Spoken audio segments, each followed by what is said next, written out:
शेतकरी कर्जमाफी 2026 पहिली यादी आपण पाहिलं की काल जाहीर झाली आणि ही पहिली यादी जाहीर झाल्यानंतर कर्जमाफीबाबतच्या सर्व शंका आता हळूहळू दूर व्हायला लागल्या आहेत। आता यामध्ये अनेक शेतकरी बोलतील की पहिल्या यादीमध्ये फक्त आणि फक्त 553 शेतकरी होते, मग 56 लाख शेतकऱ्यांची कर्जमाफी असणाऱ्या या कर्जमाफीची प्रक्रिया कशा पद्धतीने पूर्ण होणार आहे आणि याला किती दिवस लागणार। तर लक्षात घ्या शेतकरी मित्रांनो, याला जास्त दिवस लागणार नाहीत, कारण जेव्हा ITR विभागाकडून म्हणजेच की आपल्या राज्याच्या इन्कम टॅक्स डिपार्टमेंटची सर्व माहिती आपल्या केंद्र सरकारकडून राज्य सरकारकडे जेव्हा येणार आहे तेव्हा कर्जमाफीच्या पुढच्या याद्या देखील पटपट प्रसिद्ध होईल असे देखील आपल्या त्या ठिकाणी कृषी आयुक्तांनी सांगितले आहे। म्हणजे लक्षात घ्या की कर्जमाफीची पहिली यादी आल्यामुळे आपल्याला 2-3 गोष्टी यामध्ये क्लिअर झाल्या आहेत। पहिली म्हणजे अंमलबजावणीची प्रक्रिया सुरू झाली आहे, 56 लाख शेतकऱ्यांना कर्जमाफीचा लाभ मिळणार आणि 40,800 कोटींच्या आसपासची ही कर्जमाफीची अत्यंत मोठी प्रक्रिया आहे आणि या प्रक्रियेअंतर्गत ई-केवायसी करणे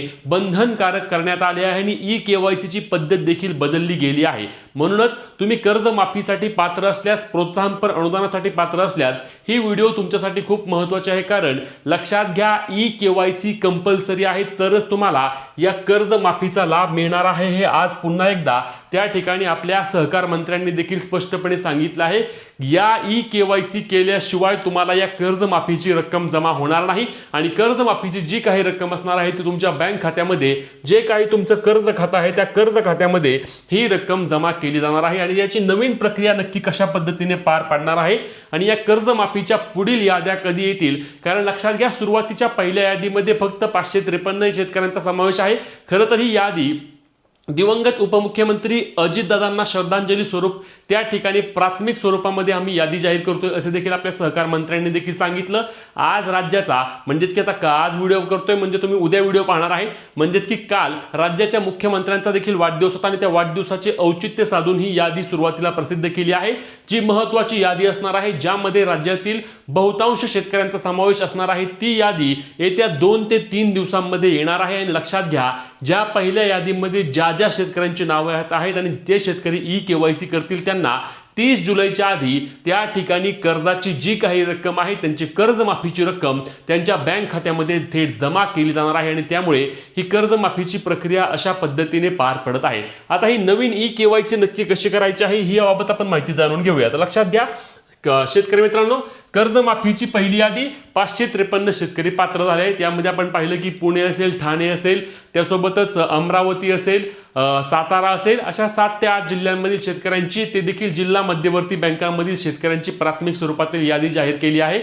आता ज्या शेतकऱ्यांचं नाव कर्जमाफीमध्ये बसलं आहे त्या शेतकऱ्यांना त्या ठिकाणी मेसेज देखील येईल, त्या शेतकऱ्यांनी त्यानंतर त्याची ई-केवायसी करायची आहे। आता या ई-केवायसी मध्ये काय बदल झाला तर लक्षात घ्या, सुरुवातीला ई-केवायसी करताना आधीच्या कर्जमाफीच्या प्रक्रियेमध्ये बायोमेट्रिक सोबत आपल्याला OTPच्या माध्यमातून देखील ई-केवायसी करायला यायची, म्हणजे तुमच्या मोबाईलवर आधार कार्डला जो मोबाईल नंबर लिंक आहे त्या मोबाईल नंबरवर OTP यायचा आणि तो OTP टाकल्यानंतर तुमचे आधार प्रमाणीकरण अथवा ई-केवायसीची प्रक्रिया पूर्ण होऊन जायची। परंतु आता त्यामध्ये बदल करण्यात आला असून यापुढे फक्त बायोमेट्रिक पद्धतीनेच तुम्ही तुमची ई-केवायसी करू शकणार आहात। बायोमेट्रिक म्हणजे काय तर तुम्ही तुमचं अंगठा असेल किंवा तुमचं कोणतंही बोट असेल त्या बोटाच्या त्या ठिकाणी मशीनवर ठेवून तुमची ई-केवायसी अथवा आधार प्रमाणीकरण करून घेतले जाईल आणि तुमची ई-केवायसी झाल्याबरोबर तुम्हाला तुमच्या मोबाईलवर मेसेज येईल आणि तुमची कर्जाची जी काही रक्कम असेल, ती कर्जमाफीची रक्कम आहे ती तुमच्या बँक खात्यामध्ये जमा होणार आहे आणि अशा पद्धतीने ही कर्जमाफीची प्रक्रिया पूर्ण होणार आहे।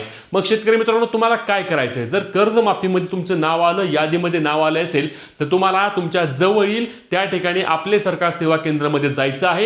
तिथे गेल्यानंतर तुमचे नाव बघायचे आहे, त्या नावासमोर तुमची कर्जमाफीची जी काही रक्कम आहे ती रक्कम बघायची आहे आणि ती रक्कम योग्य असल्यास तुम्ही तुमची ई-केवायसी करून घ्यायची आहे आणि ई-केवायसी केल्याबरोबर त्या ठिकाणी तुमची रक्कम तुमच्या बँक खात्यामध्ये जमा होणार आहे, म्हणजेच की कर्ज जे खातं आहे त्या कर्ज खात्यामध्ये रक्कम जमा होऊन तुम्हाला या कर्जमाफीचा लाभ दिला जाणार आहे।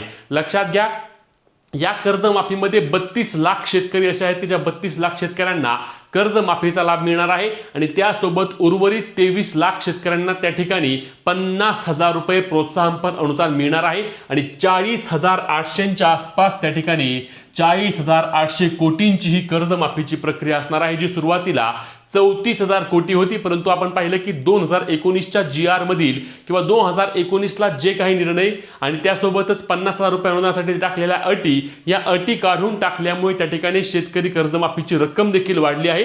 परंतु ही रक्कम आम्हाला राज्य सरकारने अवेलेबल करून दिली आहे, त्यामुळे कर्जमाफीस कोणत्याही प्रकारची अडचण येणार नाही असे कृषी विभाग आणि सहकार विभागाच्या वतीने स्पष्टपणे सांगितलं गेलं आहे. त्यामुळे कर्जमाफीसाठी कुठल्याही प्रकारे या ठिकाणी अडचण येणारी आपल्याला दिसत नाही. सर्वात महत्त्वाची बाब म्हणजे जे 553 शेतकरी पहिल्या यादीमध्ये आहेत ते सर्वचे सर्व जिल्हा मध्यवर्ती सहकारी बँकेमधील आहेत. इतर राष्ट्रीयकृत बँकांमधील अजून कुठल्याही शेतकऱ्याची त्या ठिकाणी यादी आली नाही. आता दुसरी यादी येणाऱ्या 3 ते 4 दिवसांमध्ये येणार असल्याचे देखील स्पष्टपणे सांगितलं गेलं आहे. म्हणजे 3-4 दिवसांमध्ये कर्जमाफीची एक सर्वात महत्त्वाची आणि सर्वात मोठी यादी येईल. या यादीमध्ये राज्यातील बहुतांश शेतकऱ्यांचा समावेश असणार आहे आणि त्या शेतकऱ्यांना या कर्जमाफी रकमेचा थेट लाभ मिळणार आहे. त्यामुळेच या कर्जमाफीबाबतचे तुमचे जे काही प्रश्न असतील, जे काही शंका असतील ती कमेंटच्या माध्यमातून नक्की विचारा. ही व्हिडिओ जास्तीत जास्त शेतकऱ्यांच्या ग्रुपवरती आणि शेतकरी मित्रांना शेअर करायला विसरू नका, कारण या कर्जमाफीबाबतचे सर्व अपडेट तुम्हाला आपल्या चॅनलवर, पेजवर सविस्तर पद्धतीने रेग्युलर मिळत आहेत. म्हणून आपल्या पेजला फॉलो आणि चॅनलला सबस्क्राईब करून नक्की ठेवा.